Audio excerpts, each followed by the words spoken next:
శ్రీగురుభ్యో నమః. హరి ఓం. జగతం పితరం వందే పార్వతీ పరమేశ్వరం. తులారాశి వారు ఈ ద్వితీయార్థంలో అనేకమైనటువంటి ఆర్థిక ఇబ్బందులకు లోనై అప్పులు బాధలు అనేటువంటి ఎక్కువైపోయి ఈ అప్పులు తీర్చడానికి మార్గాలు సరిగ్గా దొరక్క, ఒకవేళ మార్గం దొరికినా వచ్చినటువంటి ఆ ధనం వేరే వాటికి ఉపయోగపడిపోయి ఇవ్వలసిన వాడికి ఇవ్వలేక నానా యాగి నానా మాటలు పడుతూ అప్పుడు వాళ్ళు ఇంటికి వచ్చేటువంటి పరిస్థితిలోకి తెచ్చుకుని మీకున్నటువంటి సమాజంలో గౌరవాన్ని తగ్గించుకుని ఆర్థిక ఇబ్బందులు అధికంగా ఉంటూ వీటి వల్ల స్ట్రెస్కి గురయ్యి అనారోగ్యానికి పాలవుతున్నటువంటి తులారాశి వారు ఎవరైతే ఉన్నారో వారు ఏ విధమైనటువంటి దేవతారాధన చేయడం వల్ల, ఏ విధమైనటువంటి బీజాక్ష మంత్రాన్ని పఠించడం వల్ల వీటి నుంచి బయటపడతారు అనే విషయంలో కనుక మనం చర్చించుకుంటే, తులారాశి వారికి ఆర్థిక ఇబ్బందులు అనేటువంటివి నవంబర్ వరకు కూడా అలా వెంటాడుతూనే ఉంటాయి. ధనం అనేటువంటిది రాదు, ఒకవేళ వచ్చినా అది వేరే అవసరానికి వెళ్ళిపోవడం, అప్పుడు వాళ్ళ నుంచి అనేకమైన ఇబ్బందులు కలుగుతున్నాయి. వీటి నుంచి బయటపడడానికి తులారాశి వారు ముఖ్యంగా చేయవలసింది కాలభైరవ ఆరాధన. కాలభైరవ ఆరాధన చేసి కాలభైరవ అష్టకాన్ని నిత్యము ఉదయము 2 పర్యాయములు, సాయంత్రము 3 పర్యాయములు వినాలి. గురువారు సాయంత్రం వినడం అనేటువంటిది మా కాలమాన పరిస్థితుల ప్రకారం ఇబ్బందిగా ఉందండి అంటే 5 సార్లు ఉదయాన్నే వినండి. మీరు చదవగలిగితే చదువుకోండి. చదువుకుని ఏదన్నా ఒక స్వీట్ నైవేద్యం పెట్టండి. అది ఏదన్నా కానీ స్వీట్ నైవేద్యం పెట్టి అందులో సగభాగాన్ని ఏదైనా కుక్కలకి కానీ లేదంటే కనుక ఏదైనా జీవరాశులకు కానీ పెట్టి మిగిలిన సగభాగం మీరు స్వీకరించండి. దీనివల్ల మీకు ఎక్కడి నుంచి అయితే అప్పు తెచ్చుకుని వేరే దానికి ఖర్చు పెడుతున్నారో ఆ ఖర్చులు తగ్గుతాయి. మొట్టమొదటిది. రెండోది, మీకేంటంటే రావలసినటువంటి డబ్బులు ఏవైతే ఉన్నాయో అవి ఒక 40% వస్తాయి. మూడో విషయం ఏం జరుగుతుందంటే, కాలభైరవ ఆరాధన చేయడం వల్ల ఈ తులారాశి వారికి ధనం ఎక్కడ మనం అయితే అప్పు తెచ్చుకుని అవతల వాళ్ళని మనం ఇబ్బంది పెడుతున్నాడో అతను మనకి కొంత సమయాన్ని ఇస్తాడు. దీనివల్ల వచ్చేటువంటి నవంబర్ తర్వాత మనకి దారులు కనబడుతున్నాయి. మీకు ఒక అవకాశం అంటే ఒక స్థలం అమ్ముడవడం కానీ, లేకపోతే కనుక స్థలం లేదు, వేరే అతను మీ స్కిల్స్ చూసి ఈ పని చేయవయ్యా నీకు ఇంత ఇస్తామని చెప్పడం కానీ, సెకండ్ ఇన్కమ్ ఖచ్చితంగా జనరేట్ అవుతుంది. సెకండ్ ఇన్కమ్ ఖచ్చితంగా నవంబర్లోనే తులారాశి వారికి జనరేట్ అవుతుంది. అప్పుడు వరకు కూడా ఈ కాలభైరవ ఆరాధన చేయడం వల్ల వీరికి కలిసి వచ్చేటువంటి సూచనగా చెప్పవచ్చు. కాలభైరవ ఆరాధన తులారాశి వారు చేసుకోవడం వల్ల 3-4 నెలల వరకు, అంటే మనకి ధనం వచ్చేంత వరకు అప్పుడు వాడు అవుతాడు. ఇలా ఆగడం ఒకటి. రెండోది, కాలభైరవ ఆరాధన తులారాశి వారు గావించుకోవడం వల్ల మీ యొక్క ఆలోచన విధానం మారి ఇలా కాదు ఏదన్నా చెయ్యాలి అనేటువంటి ఆలోచన ఉంది, కానీ ఆచరణకు దొరకట్లేదు. ఆచరణ ఖచ్చితంగా దొరుకుతుంది. దీనివల్ల మీకు ఒక నమ్మకం అనేది ఏర్పడుతుంది. నవంబర్ 19వ తారీఖు నుంచి జనవరి 8వ తారీఖులోగా మీకు ఏవైతే అప్పులు ఉన్నాయో అందులో 70% తీర్చేస్తారు. ఇది కేవలము కాలభైరవ ఆరాధన తులారాశి వారు ఆచరించడం వల్ల. 5 పర్యాయములు కాలభైరవ అష్టకం ఉదయం వినడం, స్వీట్ నైవేద్యం పెట్టడం. కాలభైరవుడి దేవాలయం మీకు దగ్గరలో ఎక్కడన్నా ఉందనుకోండి, ఖచ్చితంగా అష్టమికి అమావాస్యకి క్రోష్మాణ దీపం పెట్టండి.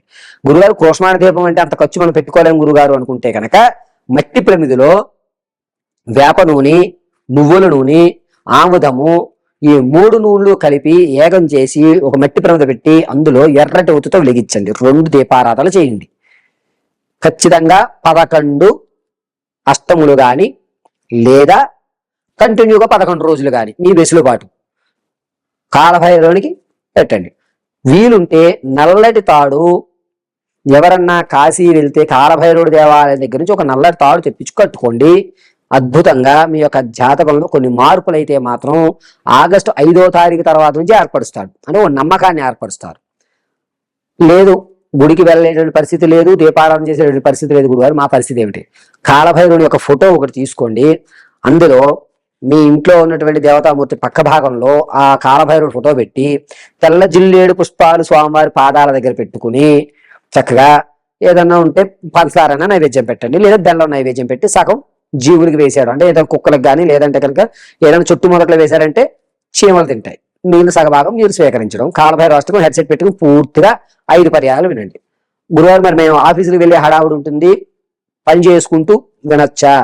దీనివల్ల మీకు డిస్టర్బెన్స్ ఏర్పడుతుంది. కాబట్టి సాయంత్రం ఆఫీస్ నుంచి వచ్చిన తర్వాత అన్నా సరే పడుకోవడానికి, భోజనానికి ఇబ్బందులు లేకుండా దానికంటే ముందు భోజనానికి ఈ కాలభైరవాష్టకానికి వినడానికి ఒక 20 నిమిషాల గ్యాప్ ఉండేలా చూసుకోండి. 5 పర్యాలు సాయంత్రం అయినా సరే కాలభైరవాష్టకం పూర్తిగా వినండి. ఆ 20 నిమిషాల తర్వాత మీరు భోజనం ఆచరించి మీ దైనందిక చర్యలు ఏమంటే అవి చేసుకోండి. దేవాలయానికి 11 అష్టములు వెళ్తాము, 11 రోజులు దేవాలయానికి వెళ్తాం గురువుగారు అనుకున్న వారు నియమాలు పాటించండి. సంసారానికి దూరంగా ఉండడం, గోలు కొరకుండా ఉండడం, ఉల్లి వెల్లుల్లి అల్లం తెగించడం, మధ్య మాంసాలకు దూరంగా ఉండడం చేయండి. వీటికి చెయ్యలేము అనుకున్న వారు మీ దైనందిక చర్యలు చేస్తూ సాయంత్రం కాలభైరవాష్టకం విని ఈ నైవేద్యం సమర్పించి తీసుకోండి. ఒకవేళ బెల్లం కూడా నైవేద్యం పెట్టాం గురుగారు అంటే పంచదార చేతిలో పట్టుకుని 5 పర్యాలు కాలభైరవాష్టకం విని కాస్త చీమలకు వేసి కాస్త నోట్లో వేసేసి సర్వం కాలభైరవానుగ్రహ సిద్ధ్యర్థం అని చెప్పుకోండి, సరిపోతుంది.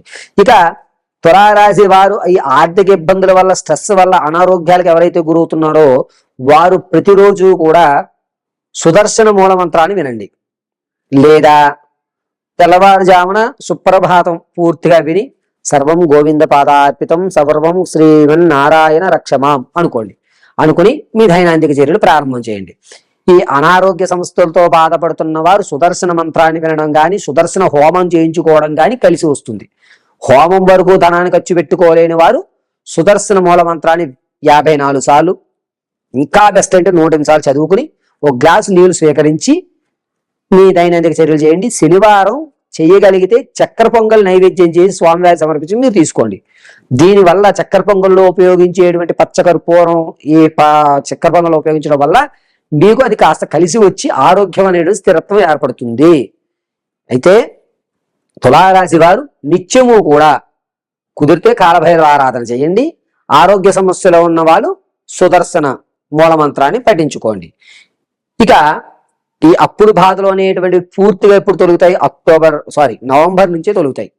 నవంబర్ 18వ తారీఖు తర్వాత నుంచి అప్పుడు బాధ తగ్గడం అనేటువంటిది నేను చెప్పిన ఈ నియమాలు పాటించుకోవడం వల్ల మీరు 70% అప్పులు తీర్చేసేటువంటి అవకాశం ఏర్పడుతుంది. వ్యాపారంలో ఎన్ని ఇబ్బందులు ఉన్నా మీ వ్యాపార సంస్థ నందు కాలభైరవుని యొక్క ఆరాధన చేయండి. కాలభైరవుని ఫోటోకి జిల్లేడు పువ్వు సమర్పించండి. సూక్ష్మంలో మోక్షం, చిన్న చిన్న పరిహారాలే కాబట్టి మీకు అందరికీ కూడా కలిసి వస్తుంది. మరిన్ని తులారాశి వారు మీ యొక్క వ్యక్తిగత జాతకాలు తెలుసుకోవడానికి కింద స్తోత్ర నెంబర్ సంప్రదించండి.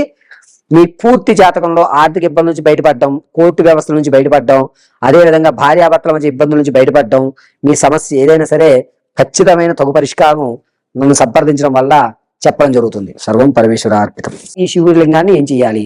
నీళ్ళలో పెట్టుకుని నిత్యము అర్చన చేసుకోవచ్చు, దానికి తప్పేమీ లేదు.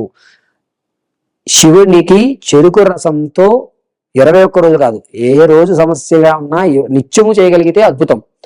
సమస్య ఉన్నప్పుడు ఒక 5-6 రోజులు ఆ పాజిటివ్ మనం తీసుకోవడానికి విశేష ద్రవ్యాలతో అభిషేకం చేయడం ఉత్తమం.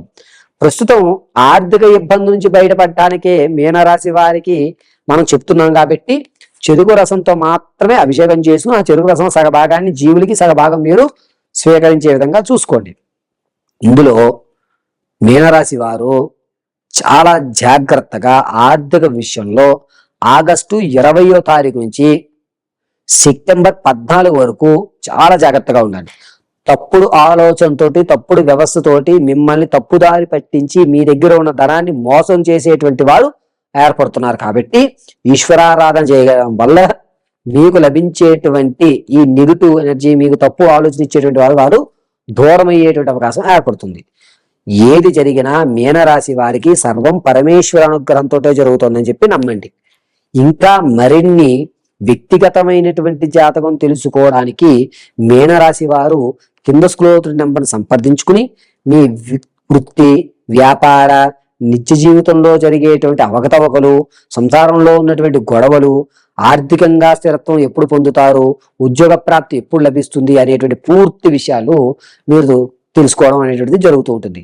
అంతేకాకుండా మీనరాశి వారు ఏ వ్యవస్థలోనా సరే నిత్యము ఈశ్వరారాధన ఒకటి మాత్రమే మిమ్మల్ని ఏడాది గట్టునెక్కించేటువంటి అవకాశం. సంవత్సరంలో ద్వితీయాంతంలో ప్రారంభమవుతున్నాం కాబట్టి మీనరాశి వారు ఖచ్చితంగా ఈశ్వరారాధన చెయ్యండి. పరమేశ్వరం సర్వం రక్షమాం.